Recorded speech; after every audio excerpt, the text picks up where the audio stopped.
Está a começar o debate da semana aqui na TSF e na Rádio Praia para o Porto Santo e Costa Norte da Madeira. São nossos convidados hoje Pedro Coelho e Miguel Silva Gouveia. Boa tarde, bom fim de semana. Muito boa tarde a todos. Boa tarde a todos.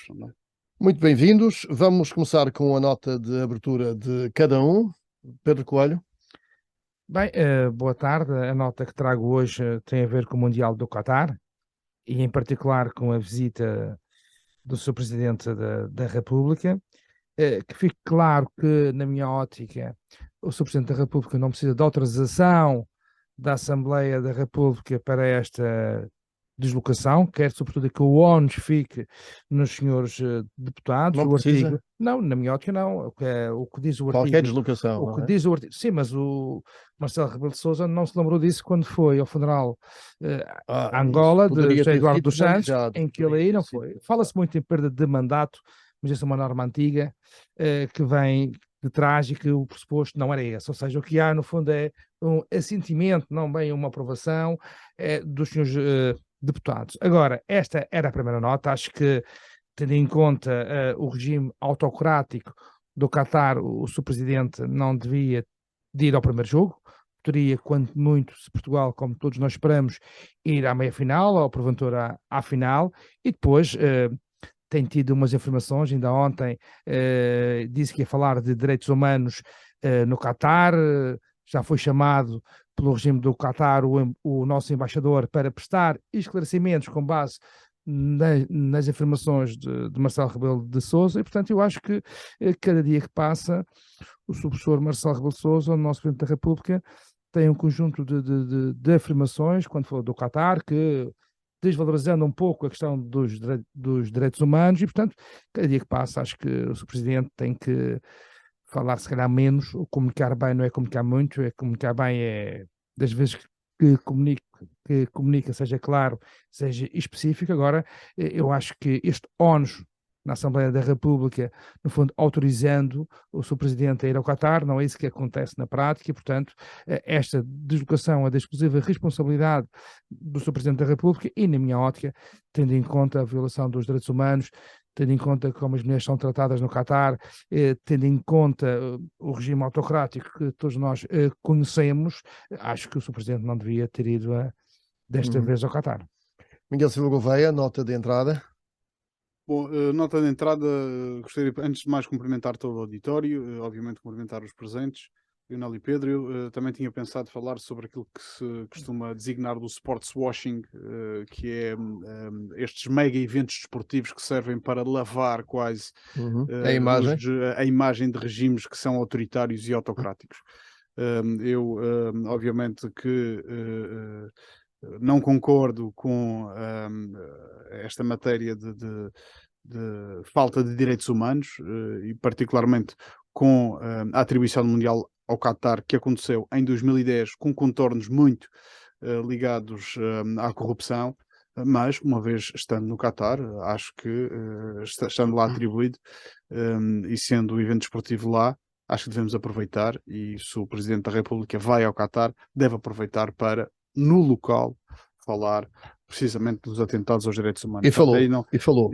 Eu gostaria então, como o Pedro acabou por roubar aqui, utilizar aquilo que eu iria trazer, lembrar a terceira conferência do Caminho Real, que ocorrerá no próximo sábado, dia 3 de dezembro, no Centro de Ciência Viva no Porto Muniz, com 2 painéis, dedicado aos equilíbrios, à forma como o Caminho Real se estabelece equilíbrios com o turismo sustentável, com o ambiente e também com o bem-estar pessoal e individual, e também apelando outro painel para os sentidos, apelando às experiências e à forma como os sentidos acabam por ser estimulados pela própria experiência do caminho.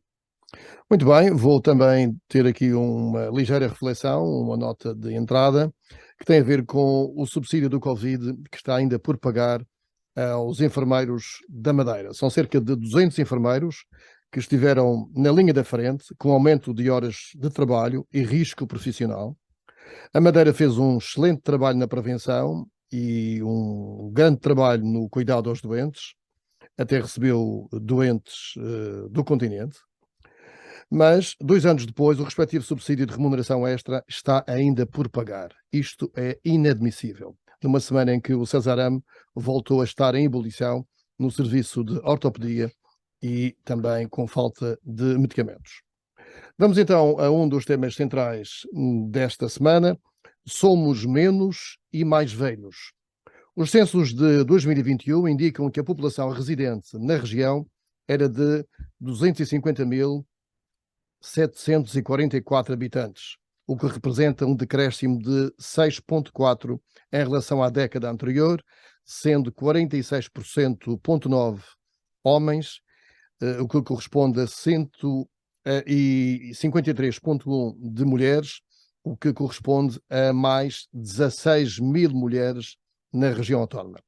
Uma preocupação tem a ver com a fraca natalidade e o aumento da faixa de idosos em todo o país. Na Madeira, por cada 100 jovens, havia, o ano passado, 157 idosos.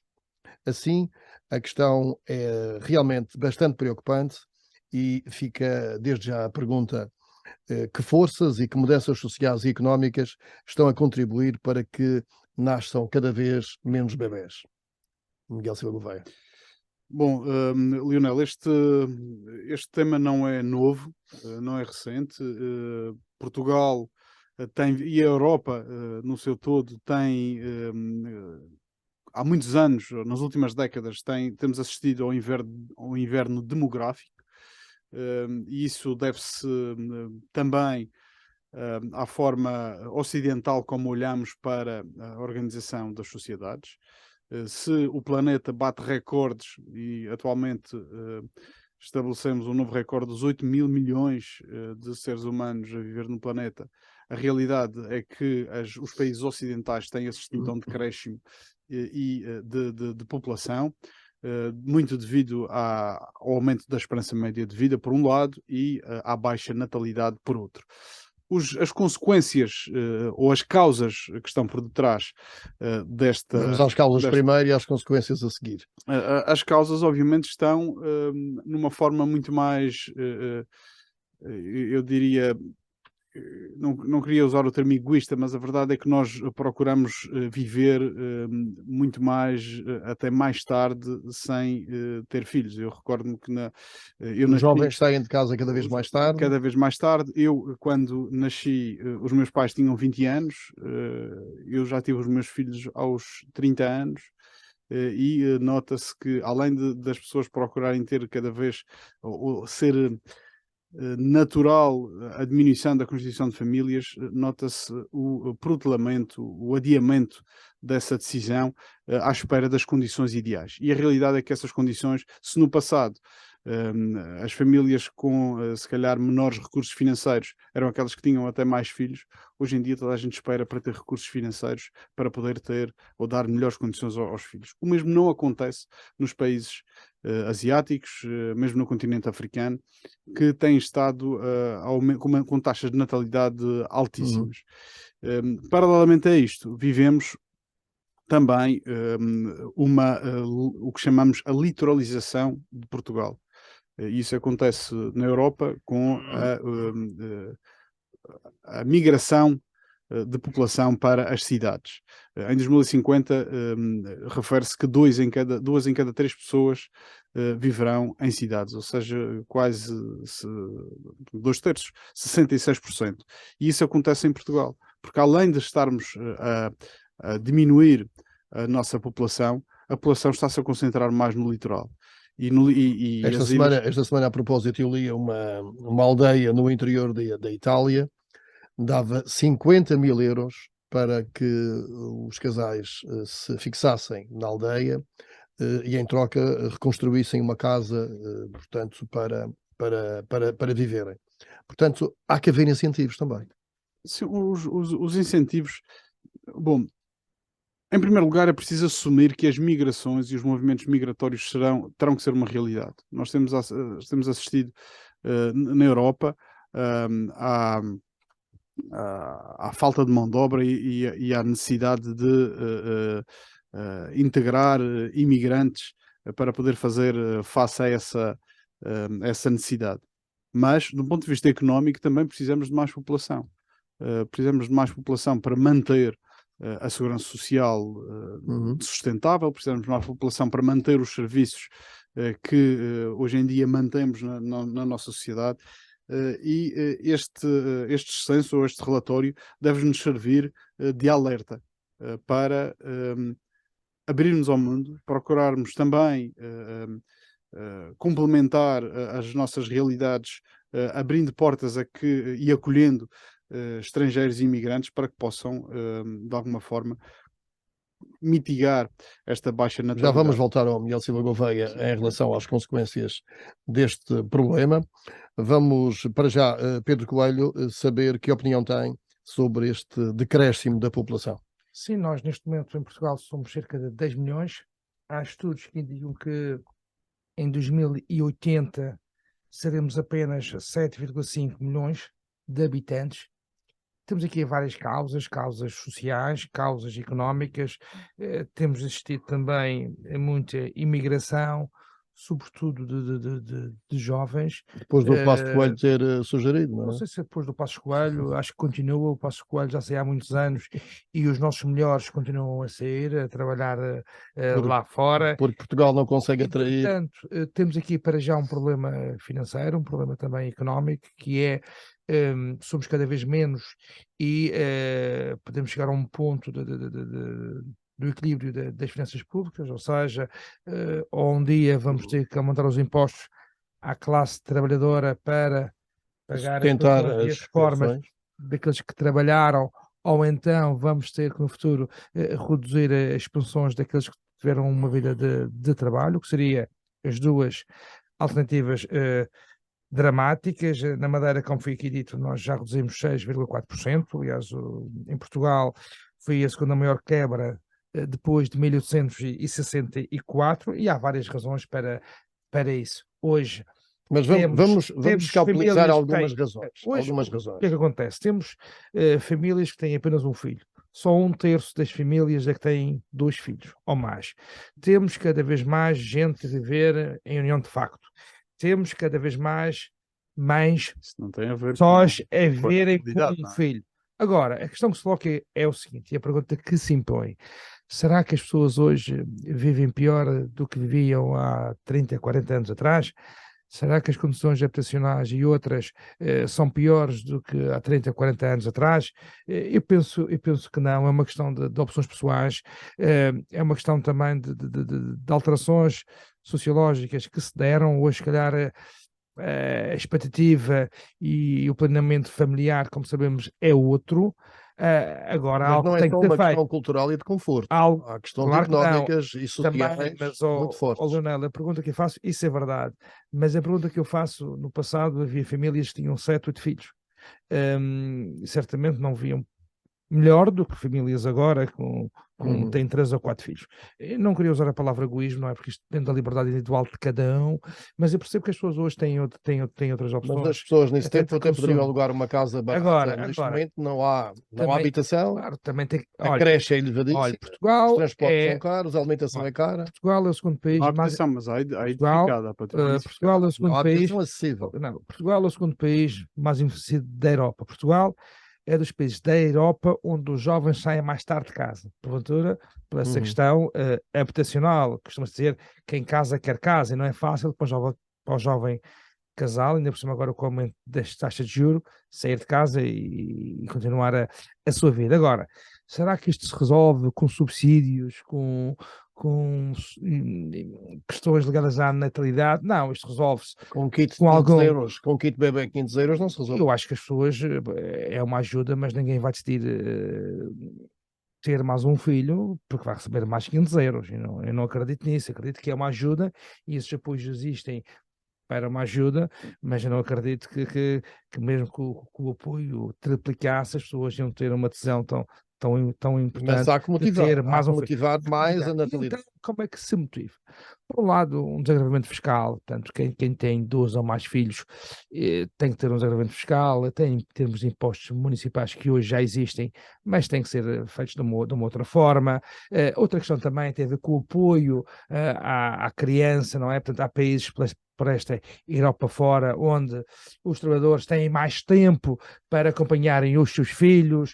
Portanto, há um conjunto de situações e eu não tenho uma... A organização do trabalho hoje também, a também conciliação entre o trabalho e o meio familiar não é fácil. Exatamente, não é fácil, ou seja, nós não temos recursos financeiros para isso, segundo sei, a França tinha algumas medidas neste sentido, ou seja, em termos de trabalho, em termos de família, há alterações que tinham que ser feitas para que as mães ou os pais tivessem mais tempo com os filhos, sobretudo. E antes eram os avós. E antes eram os avós, e agora os não. filhos não trabalhavam. Agora o que se vê hoje em dia, Nesse era... tempo em que o Pedro Coelho falava que havia 6, 7 filhos, a mãe ficava em casa. Sim, a mãe ficava em casa, ou os avós ajudavam. Agora, a verdade é que temos este problema, este é um problema grave. Como disse há pouco, há estudos que indicam que em 2080 vamos perder 2,5 milhões de pessoas. Como se resolve isto? Tem que ser bem estudado. Eu acho que isto tem a ver com questões sociais, laborais, económicas. A Madeira com 180 mil. A Madeira decresce 6,4%.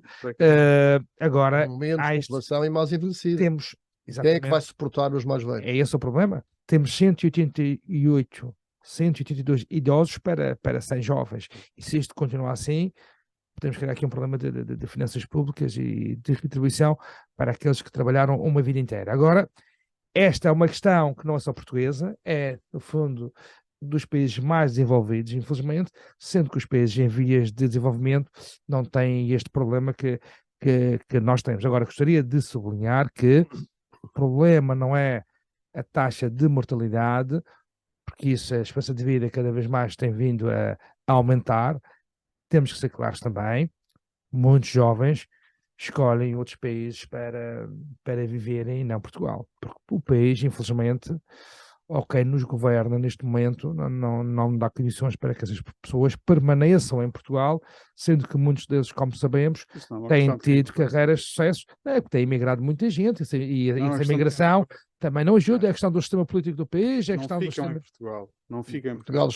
Portugal é utilizado como porta de entrada, mas só para situar os migrantes, percentagem, utilizando o espaço Schengen, entram por Portugal e em menos de um ano vão para países com economias mais pujantes, como o caso de França, Alemanha, mesmo países da Europa quantos enfermeiros, quantos médicos, quantos engenheiros já saíram, depois de se formarem nas universidades portuguesas, já saíram para trabalharem lá fora? Porque não encontram soluções em Portugal. No caso da Madeira não temos opção, não temos soluções aqui para manter... E os salários baixos. Salários baixos. Obviamente. Portugal está particularmente mal nesta área, com a quinta taxa de natalidade mais baixa de toda a União Europeia. Não chega a 8 nascimentos e meio por cada 1000 habitantes. Pois isso é dramático. E particularmente preocupante é se olharmos aos dados dentro de Portugal. A região autónoma da Madeira é a segunda região que mais população perde, obviamente, percentualmente. Depois do Alentejo, a Madeira tem 6,4%, o Alentejo tem 7% de perda em relação a 10 anos. Temos a idade média dos madeirenses é 44,5 anos, ou seja, eu já passei para a segunda parte superior da média de idades dos madeirenses. E em nível de índice de rejuvenescimento, que foi aquilo que o Pedro falava, da quantidade de jovens que nascem por cada falecimento, a Madeira neste momento é a terceira pior do país, depois do Alentejo e da região centro, com aqui um pormenor que muitas vezes na retórica política costumamos utilizar e acusar os outros todos do resto do país de analfabetos, ou não queríamos ter aquele tipo de desenvolvimento porque nós aqui é que somos um povo superior. A Madeira neste momento é a segunda região do país com a maior taxa de analfabetismo, só ultrapassada pelo Alentejo. Isto também é uma demonstração da falência das nossas políticas educativas, que deveriam, se calhar, preocupar-se muito mais em fazer trabalho efetivo na área pedagógica também de adultos, e se calhar preocupar-se com menos propaganda, que depois os resultados vêm-se nas estatísticas. Pedro. Só uma pequena nota, é que muitas vezes nós podemos fazer uma associação entre as dificuldades financeiras e o número de filhos.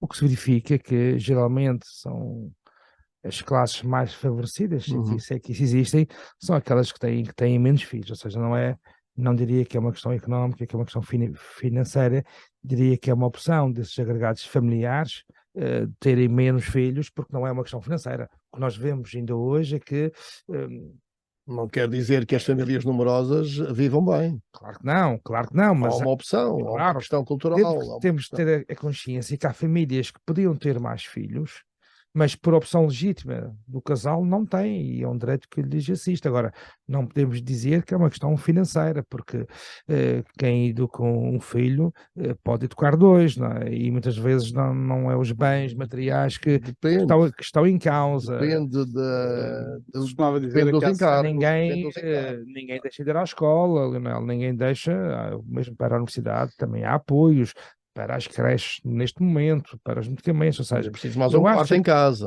eu preciso mais uma boca para olha, alimentar.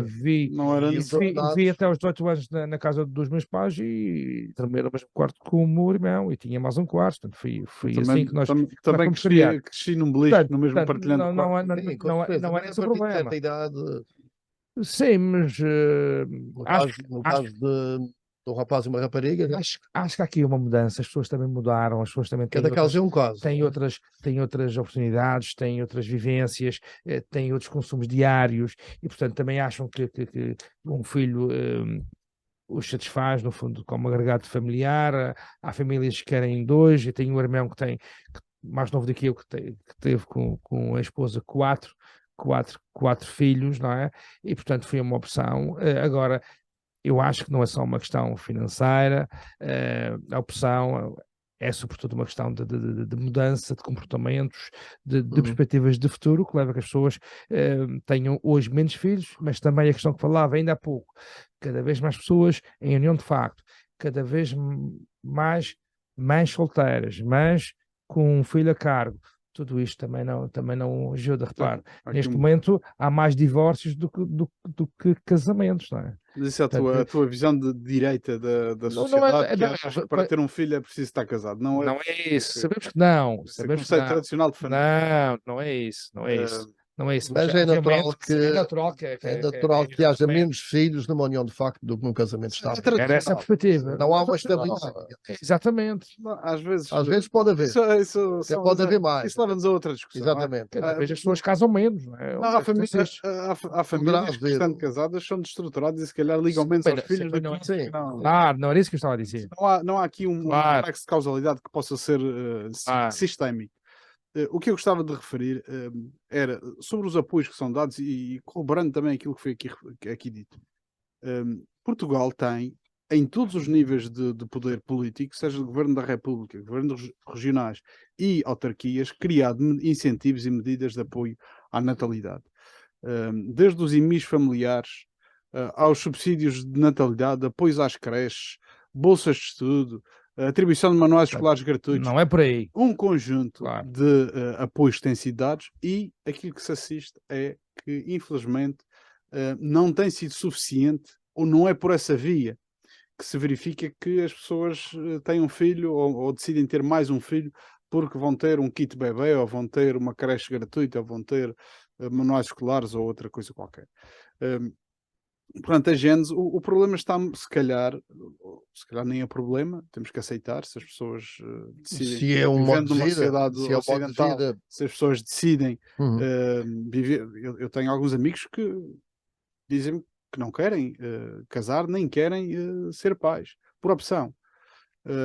Portanto, e há que respeitar, Claro. há que respeitar. Claro. E se são opções de vida, não há dinheiro que o faça mudar Exatamente. esta Há pouco. e o que falávamos, será que isto torna as sociedades mais egoístas? Se calhar podemos encarar por esse prisma. Por outro lado, podemos também olhar pelo prisma que são sociedades livres de escolher e são livres de optar. Agora, na realidade, no global, o planeta continua a ter mais seres humanos, somos 8 mil milhões. As migrações são uma forma de complementar as baixas natalidades dos países ocidentais. E há que olhar para isso sem preconceitos, acolhendo, como temos acolhido aqui muitos... Os da Venezuela, por exemplo. Sim, que são filhos também desta terra e são muito Claro. bem-vindos e têm contribuído bastante para a economia e temos visto um boom económico também à Uhum. custa desses regressos. E temos de olhar para isso sem qualquer dogma, mas para isso é preciso também que estes populismos crescentes, com as intolerâncias que vão se ouvindo em alguns partidos, nomeadamente de extrema-direita, que chegaram à Assembleia da República, não contribui para esta hospitalidade, para este acolhimento que as sociedades ocidentais devem ter a estes migrantes. Só uma pequena nota muito breve, também para lembrar aqueles, nós estamos falando agora que há casais que optam por não ter filhos ou terem poucos filhos, mas também uma pequena nota que todos nós conhecemos, 1 ou 2 casais amigos, que há casais também que querem ter filhos e infelizmente não lhes é permitido por situações ligadas ao foro de saúde. E portanto também para esses é a minha palavra, porque se é verdade que muita gente quer ter um filho ou 2, mas também é verdade que muita gente também queria ter e infelizmente a medicina não avançou assim tanto para que fosse isso uma realidade. Fica o alerta desta questão dos censos de 2021 relativamente à população que está a decrescer e é preocupante em termos sociais e económicos com o envelhecimento da população. Ainda no âmbito das questões sociais, digamos que a área social e a habitação e a educação estão mesmo em foco nos orçamentos municipais que estão a ser aprovados nestes dias.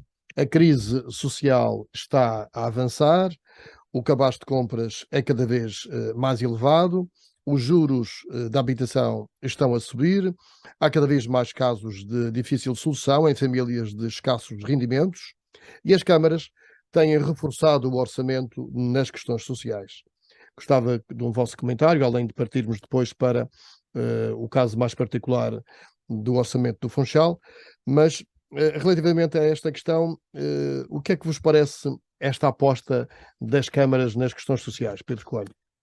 Bem, nós vamos aprovar o nosso orçamento na próxima semana, terá que ser apresentado até o dia 30, um orçamento que irá rondar os cerca de 26 milhões de euros.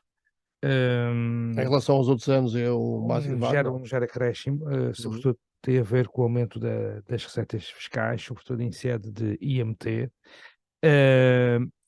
Também é verdade que o orçamento também aumenta um pouco, porque obviamente temos que pagar melhor aos nossos colaboradores e a questão que o pessoal também entra nesta equação e obviamente as questões sociais, as funções sociais, a educação, a cultura, as funções económicas, também os investimentos no âmbito do plano plurianual de investimentos que nós temos na Câmara, vai estar atento o que é que ocupa? esta questão, vai ocupar numa forma direta, quando eu digo direta é mesmo só para aquela área, porque há verbas que se diluem em mais de uma área, cerca de 3 milhões de euros num orçamento de 26, quando nós do E que se Orçamento de traduz Estado, em quê? que traduz No apoio a... sim, que se traduz em apoio à nossa população sénior, aos nossos também jovens na área da educação, o apoio que nós damos também com os manuais escolares, a questão dos nossos 600 estudantes que recebem bolsa de estudo municipal, um esforço muito grande. Até também, o 12º ano? Não até quando vão para a universidade, Também. portanto, sim, também. Só quando vão para a universidade, seja cá na Madeira, no continente ou no estrangeiro, também com experiências que nós temos no âmbito das cidades educadoras, ou seja, uma forte componente social.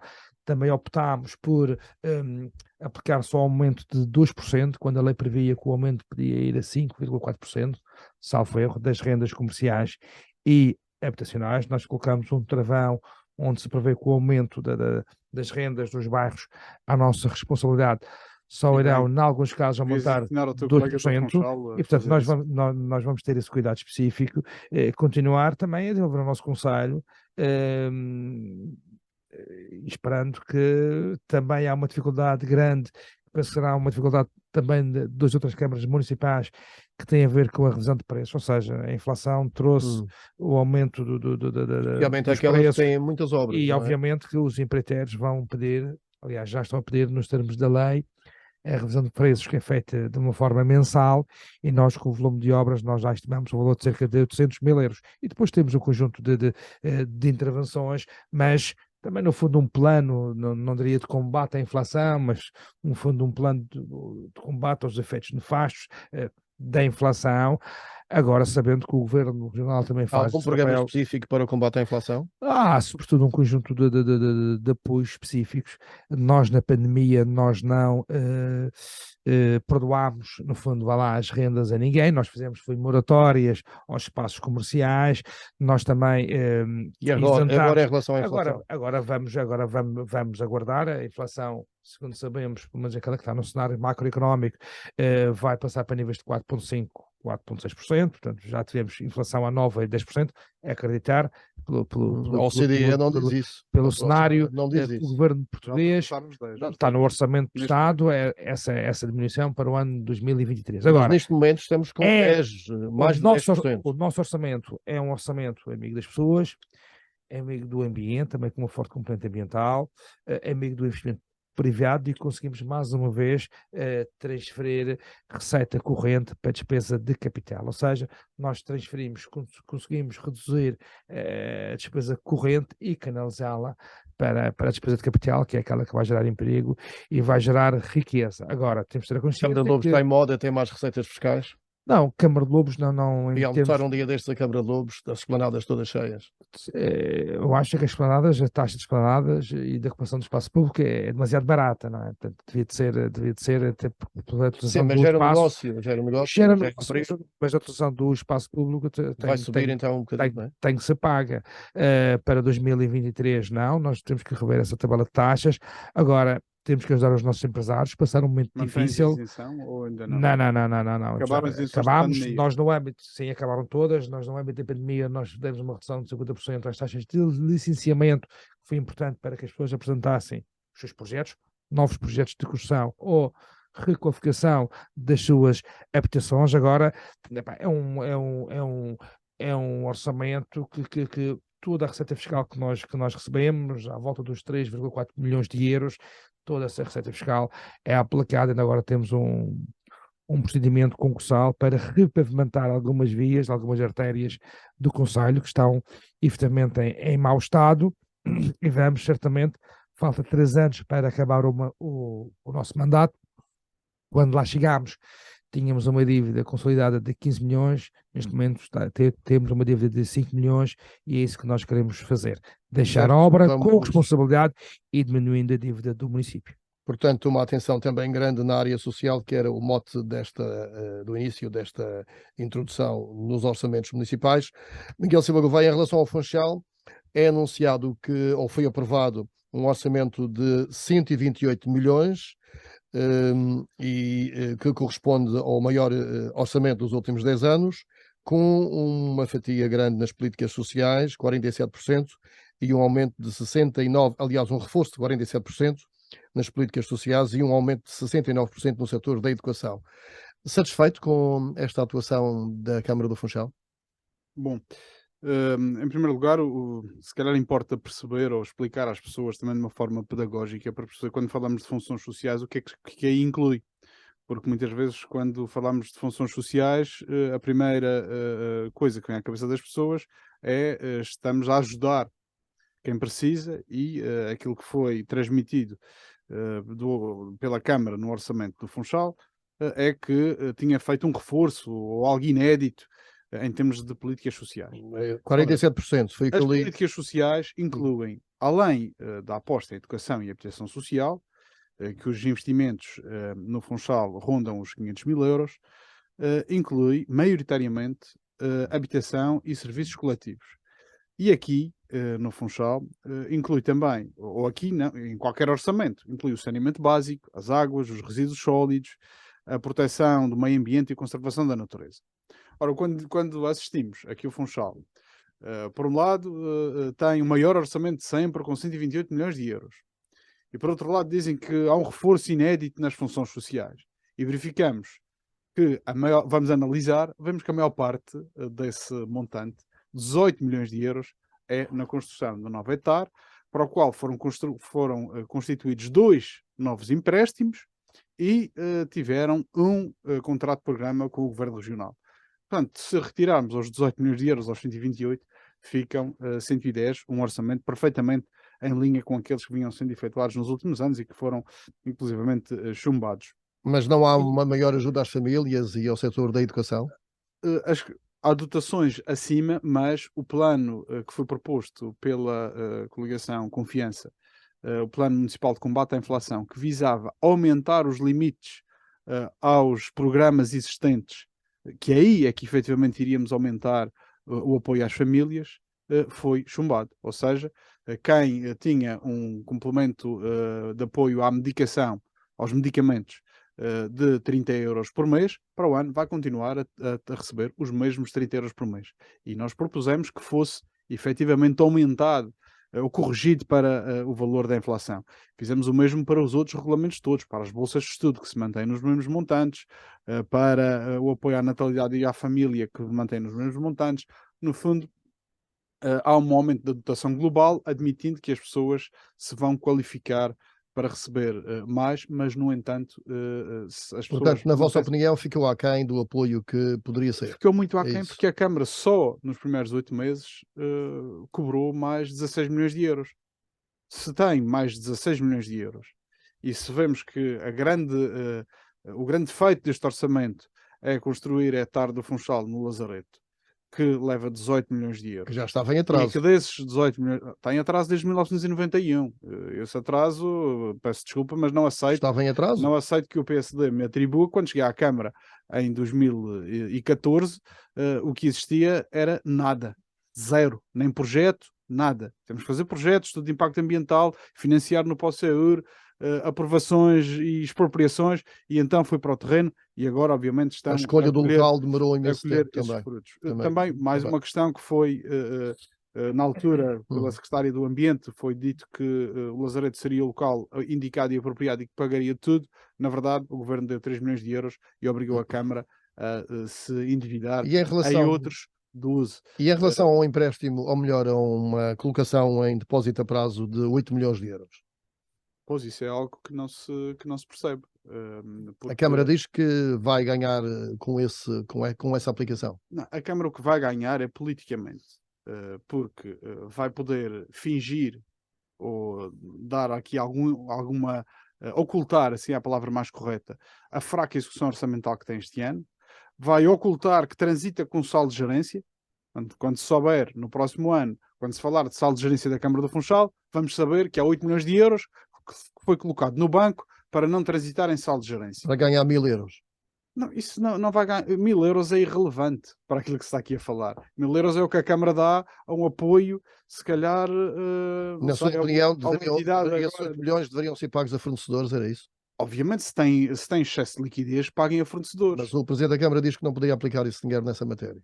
Porquê que ele não podia? Aí é que aí é que se denota aquilo que a falácia que ele está a querer oferecer aos funchalenses.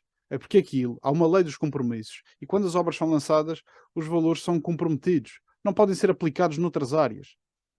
E estão a aplicar noutras áreas? Estão-se a retirar a obras, ou seja, a descabimentar, aplicar na banca uma operação de 8 milhões de euros que não teve sequer aprovação pela Câmara, não teve aprovação pela Assembleia. Estão a falhar os compromissos? Não se pode descabimentar. E estão a falhar os compromissos?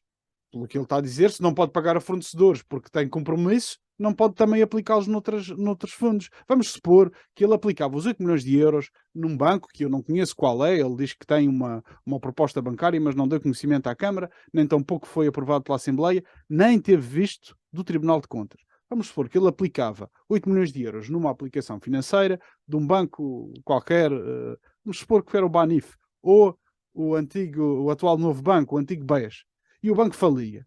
Quem é que era responsável por a perda de 8 milhões de euros dos funchalenses para obras comprometidas?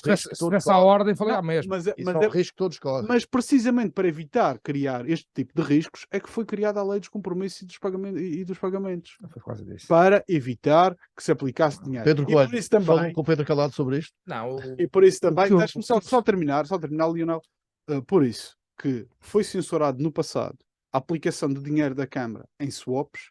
E aquilo que se assiste neste momento é uma operação equivalente a essa, furtando-se à lei, furtando-se aos responsáveis e aos... Posto a prazo é equivalente a swap. Furtando-se à análise do Tribunal de Contas e da aplicação... Não sei. Eu não sei onde é que vai ser aplicado. Disseste posto a prazo? Posto a prazo não é risco. Só me disseram que tem uma valorização de 1,25%. Pode até ser um fundo, um financiamento a 90 dias. Pode até ser em bitcoins. Eu não sei. Ninguém tem conhecimento daquilo que vai ser aplicado. E isto não é legal. Não se pode aplicar dinheiros públicos como se estivéssemos a gerir uma empresa privada. E é isso que no Funchal, infelizmente, continua Pedro ou Coelho, regressamos a estas coisas. Só queria voltar um bocadinho atrás, parece falando esta do matéria? orçamento da Câmara Municipal de Câmara de Lobos. Não, falei ainda há isto pouco. já passaram. Sei, mas é muito curto para dizer que temos lá uma verba muito Para aplicar significativa a no prazo. âmbito da habitação. Não é para que aplicar a temos prazo. já aplicámos uma vez a prazo, tinha a ver com o seguinte, e acho que foi essa a explicação que o Sr. Presidente da Câmara do Funchal deu. Muitas vezes as câmaras municipais recebem um adiantamento por conta de fundos comunitários. Pelo menos já aconteceu com a Câmara Municipal. O que é que nós fazemos?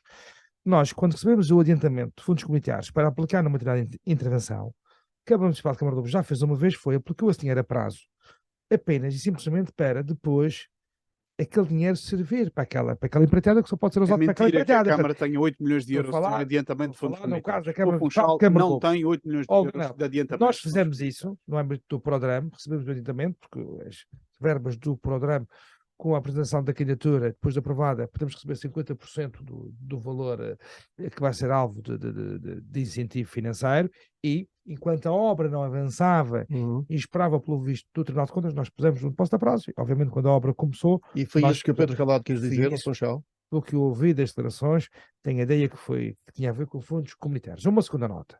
Eu não conheço o orçamento da Câmara Municipal do Funchal, o que sei é aquilo que eu tenho lido na comunicação social.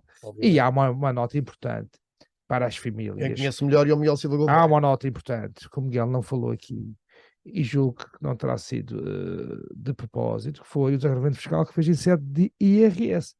A Câmara Municipal do Funchal é das maiores do país e é aquela que em sede de IRS faz o maior desagravamento fiscal de sempre. Devolve 50% do IRS aos munícipes do Funchal. Desculpa, já devolviam quando eu lá estava. Santana, não, o ano passado... 2,5.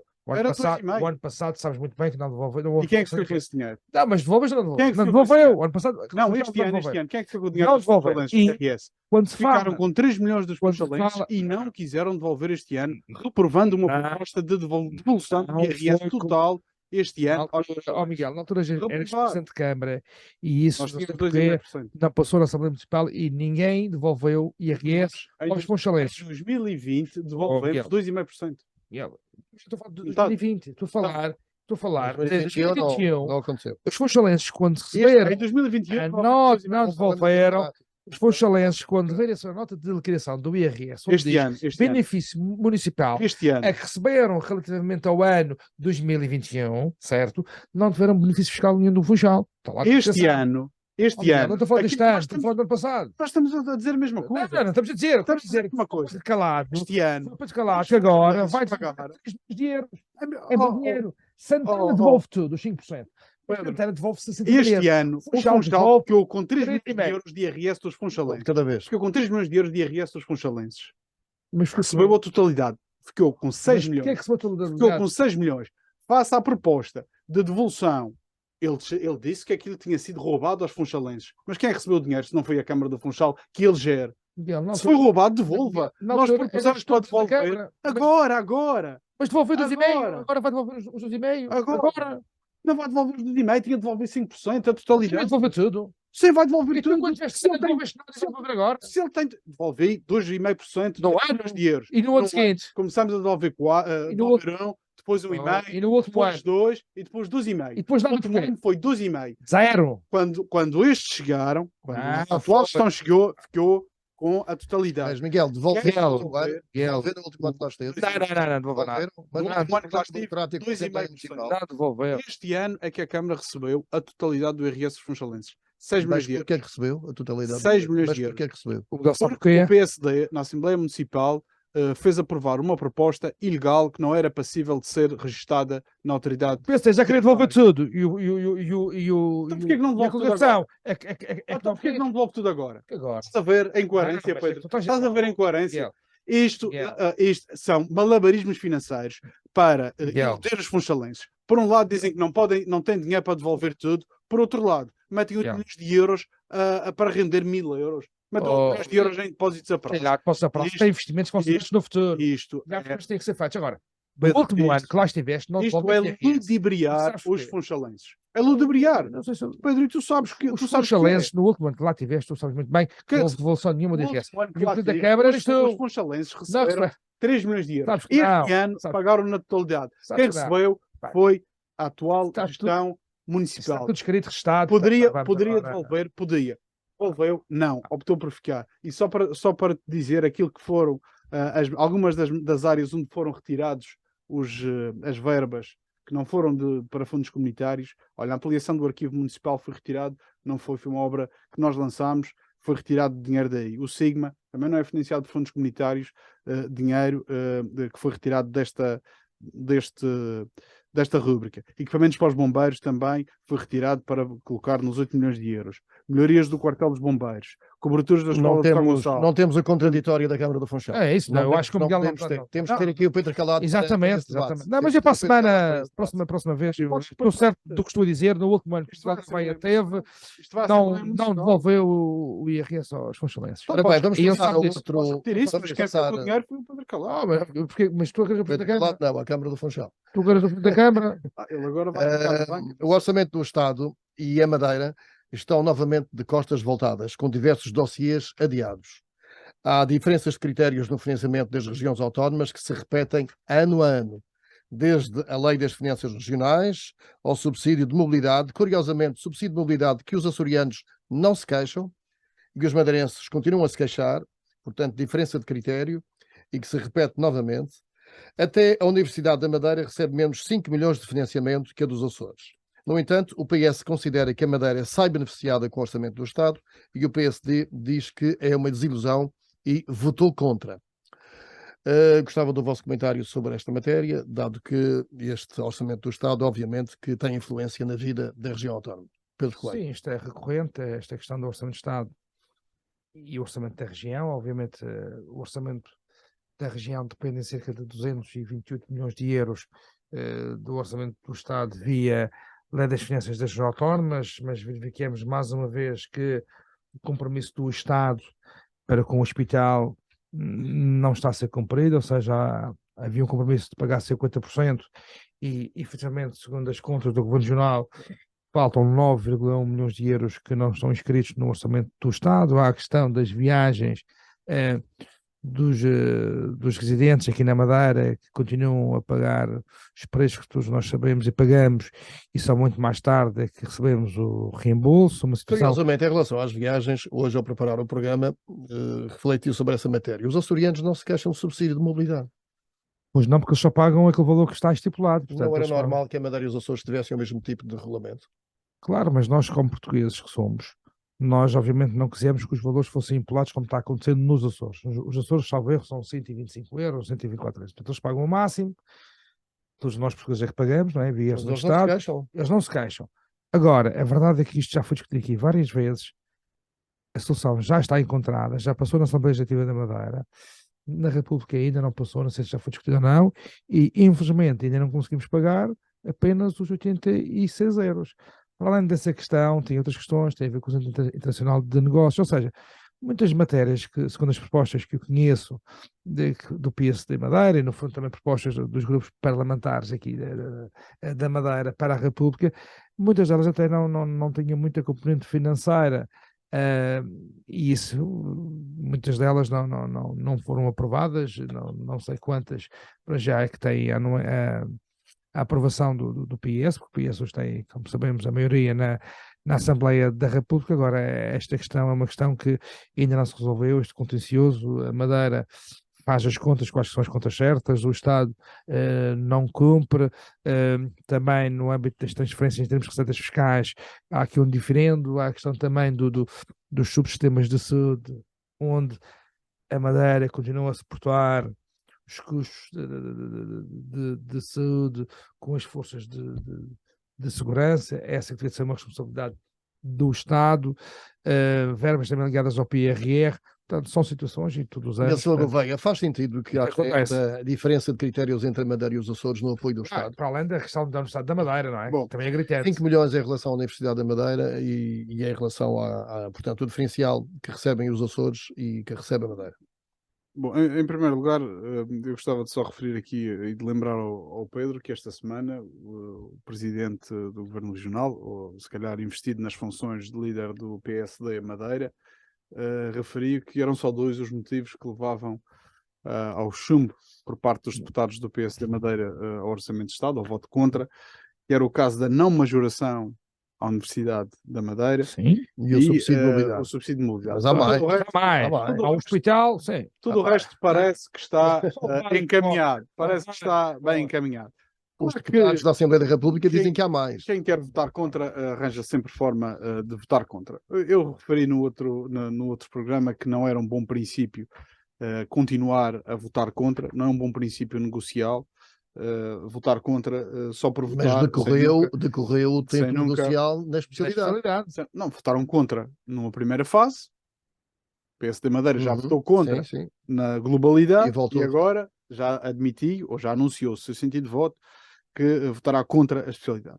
Há aqui uma matéria que a mim, todo o resto eu estou mais ou menos ciente das dificuldades, nomeadamente do subsídio de mobilidade e da forma de quem é que iria adiantar. São questões de natureza técnico-financeira, até quase bancária, sobre Mas quem é que iria... já lá vão 7 anos sobre este subsídio. Sim, é verdade. Eu ainda me recordo, eu tenho boa memória, ainda me recordo do atual secretário, na sua primeira passagem pelo Governo Regional, dizer que isto era um voo, um céu de oportunidades, este subsídio de mobilidade.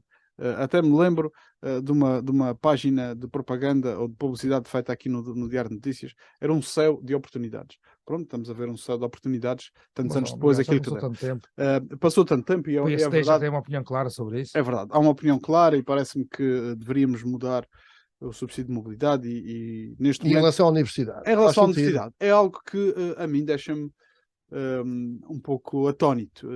Confesso que tentei me informar sobre o que é que estava a criar aqui este diferendo entre a República e a Madeira. Acho que é algo até que o Partido Socialista na Madeira devia tomar como uma bandeira sua. Uma bandeira sua. Devia tomar, até porque tem quadros do Partido Socialista que estão na universidade e trabalham na universidade e conhecem a realidade e sabem as dificuldades e sentem. Entretanto, aquilo que pelo que percebi é que os Açores neste momento já têm essa majoração, não tinham até o ano passado, este ano têm, porque houve um acordo tripartido entre, ou tripolar, como lhe chamaram, entre o Governo da República, o Governo Regional e a Universidade dos Açores, em que o Governo Regional dos Açores inscreveu 800 mil euros no seu orçamento para poder também complementar com os tais 5 milhões do Governo da República. Eu não sei se é isto que está aqui em causa, se o Governo Regional, não faz sentido. Se o Governo Regional terá ou não essa disponibilidade, com certeza esta terá, porque se tem dinheiro para fazer um campo de futebol novo em Câmara de Lobos, por exemplo, 5 milhões de euros ou 6 milhões, terá 800 mil euros para fazer um acordo tripartido. Mas um acordo é da responsabilidade do Governo Regional. A universidade. Estou a dizer do Governo Regional. A universidade não é da responsabilidade do Governo Regional. Não, eu estou a dizer que o Governo dos Açores colocou no seu orçamento 800 mil euros para permitir a majoração à Universidade dos Açores.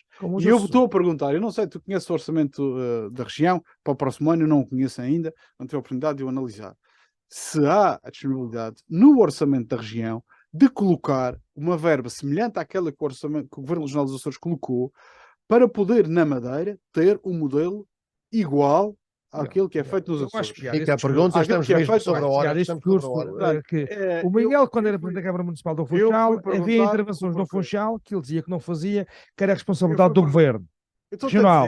Agora, com a Universidade, porque o Governo Regional não agiu, quando essa responsabilidade é do Governo da República. Estamos a dizer, se os Açores recebem e a Madeira não recebe, eu procurei o que é que existe nos Açores. Dar essa justificação. O que é que existe nos Açores? Nos Açores, o Governo Regional, que é do PSD também, colocou no seu orçamento 800 mil euros para financiamento da Universidade dos Açores. Eu perguntei, o orçamento da região contempla alguma verba? 1,9%. O orçamento da região contempla alguma verba? Nem cobre a inflação. Meus amigos, estamos mesmo no fim. Estamos mesmo no fim. Daqui a 15 dias voltamos a tê-los aqui frente a frente. Muito obrigado, bom fim de semana. Obrigado.